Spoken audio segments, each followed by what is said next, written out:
Hello everybody, as promised, this is a watercolor octopus. I have basically done the same thing that I did with the other octopus, which will be located in the description of this video. That octopus is actually known better as Smiley Octopus, which I put up about 19 days ago. With that one, we put it on white and then blended in colors with acrylic paint.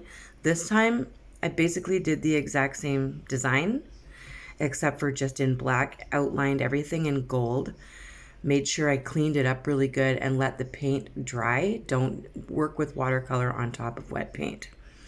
And now I'm just using watercolors carefully with a little bit of water. Don't fill up your paintbrush, just use a brush dipped in clean bottled water or distilled water, and just use a little bit of water in each tray of paint. You don't want to overdo it with the water because it'll run everywhere. So you got to be super, super careful with it. So I'm basically doing a rainbow effect just like I did with the Smiley Octopus. Started with purple, went to like a pink, red, orange, yellow, green, blue, purple, and I'm doing the same thing going down the legs. I'm pretty sure I'm going to end in like a green. I don't even know. But that's all I'm doing. And it blends so easily. Super, super easy. I love it. It's beautiful. I love using watercolors, and I've learned how to maneuver them quickly. Sometimes I have to turn my rock over upside down and like hold it up in the air and wait for stuff to stop rolling down the opposite direction of my stone because it moves quickly when you have too much water in there. So you have to watch your rock. See, I have it propped up with a pair of scissors right now because of the slant in my rock. I don't want everything to just roll down. I want to try and keep it in his arms. So I'm doing the same thing with each leg, going through those colors. I have listed in the description the paints that I've used and the watercolor paints, as well as a bunch of other stuff, and the Smiley Octopus tutorial, which I absolutely adore. I will put pictures of it at the end of this video, but I always find that watercolors, metallic watercolors, work really well over top of black matte paint. They just go on and sit on that paint nicely. I find if you use like a satin, there's like streaks or bumps or a shininess to it, and the watercolor doesn't stick to it very well, but it sticks to matte paint nicely. So I always use this for my background, and it just makes me fall in love with the metallic watercolors so much. There's so much you can do once you have your black base down and you just let it dry. And it's just amazing. And I like how it looks soaking into all the little crevices of the natural stone, which of course for me is a Lake Superior stone. And it has some beautiful like little imperfections in it. And that metallic watercolor sinks into it and makes little homes in the little crevices of the stone. And it just like magnifies how beautiful it is. So I love it. I hope you know what I'm trying to say. Gives it a nice texture. So now I'm making sure, just in case I got some watercolor that ran over top of the gold, I'm also outlining my eyeballs and outlining the mouth with black. But you do have to wait. I'm kind of going ahead of myself here. Some of that watercolor paint is not dry yet, so it's hard to paint over top of it. But I'm impatient. This is a short tutorial though, so at least this one won't take long for you guys to see how to do it. It's very easy. So I didn't show you how to paint the octopus on there because you can definitely just watch my Smiley Octopus video right at the beginning. You don't even have to watch the whole thing, just the white part. Get your octopus shape onto your stone and then outline it with gold. You don't even have to outline it with gold if you don't want to. You can just outline it with black. It's totally up to you.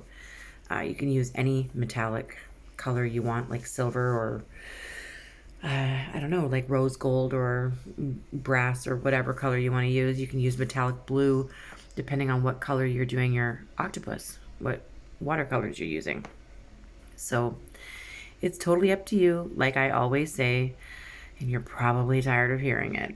I'm just here to inspire you. You do what you want with it. Also, hi Beckett. I hope you're doing well. It's a very hot day here in northern Ontario, like super warm. Does not feel like September. So I hope no one else is suffering the way I am suffering with no air conditioning. I actually was boxing in this heat and it just about keeled me over. Don't want to say any bad words. So now I'm just making sure that the gold is perfect. It wasn't covered in watercolor. Making sure that the black is outlined properly to separate the arms from the other arms and separate the arms from the stone and the body from the stone. Everything's outlined in black. I still have to do his little smile. So he looks like he is a twin from the other octopi that I painted, which you'll see at the end of this video. He's a twin. He's just a little fancier. So he's got like the gold and he's got the glitter. But he's very, very similar to the rest of his family that I painted. And similar to the ones that I painted, the eyeballs are very big and there's a little shine to them using a little bit of white paint with little smiles on them. That's how I did the eyes as well. We're going to let all this dry in the eyeball and we're going to put some, what are they called? Suction cups on the arms. And they're going to be in black first and then we're going to put gold inside. So we have to let those dry, of course. That's when I get impatient and then I will show you him all beautiful and resined and shiny. All right, so those little black dots look dry to me and I'm gonna just add in some gold. These dots are just a little bit smaller than the black dots. I still want to see that black outline, but I want to get that gold in there and make sure, once again, let those black dots dry first before you do this part. So I'm going to speed it up a bit so that you aren't bored with watching me dot so carefully. You do your dots on whichever side of the tentacles or whatever his arms, wherever you think they should go, depending on which shape you painted your octopus. Just get creative with it. You can even put crystals, little flat back crystals or Swarovskis on top of those dots. But I gotta let these gold dots dry and then he's going to be resined. I can't wait. He's so beautiful. Well, here's Mr. Fancy himself. Look at that. Isn't that gorgeous? And the color of the stone changed dramatically and is beautiful. So keep that in mind when you're going to resin. It's going to change how your rock looks. If you want to know how your rock's going to look, run it under some water so that you see how dark it gets. And then you know what you're working with.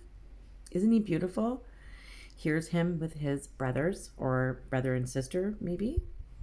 Same idea, same design, just different paint, different technique, but still just as cute and just as beautiful, right? I think he's super beautiful. I'll probably be making more of these in the future. Let me know what you think of him. Are you as happy as he is? Did you like the painted ones or did you like the acrylic paint, or the watercolor? You let me know which is your favorite. I hope you enjoyed this video. Don't forget to check out the description so that you can see the original Smiley Octopus to get that shape down. I love you guys. I will see you very, very soon. And put your Halloween videos that you want, the ideas that you have, put them in the comments. Thank you so, so much to everyone. Keep painting. Bye.